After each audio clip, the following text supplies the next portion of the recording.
অসম চৰকাৰ বিজেপি চৰকাৰে কি কৈছিলে? মুখ্যমন্ত্ৰী হিমন্ত বিশ্ব শৰ্মাই কৈছিলে যে নিৰ্বাচনৰ আগতে জুবিনদাৰ হত্যাৰ ন্যায় যদি দিব নোৱাৰোঁ আমাক ভোট দিব নালাগে।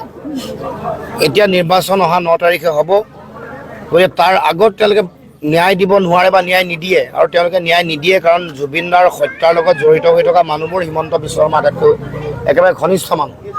তেওঁলোকে দেখিছে যে জুবিনদাৰ এই প্ৰতি কৰা যিটো অন্যায় তাৰ বিৰুদ্ধে সমগ্ৰ অসমত ৰাইজে ইতিমধ্যে সজাগ হৈছে, সচেতন হৈছে আৰু বিৰোধ হৈছে, আৰু এইবাৰ নিৰ্বাচনত তাৰ প্ৰতিফলন হ'ব।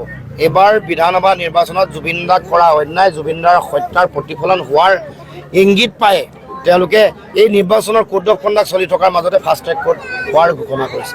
এইটো ৰাজনীতিৰ কথা, ৰাজনীতি কৰি আহিছে তেওঁলোকে। আটাইতকৈ বেছি ৰাজনীতি কৰিছে হিমন্ত বিশ্ব শৰ্মা আৰু বিজেপি চৰকাৰ।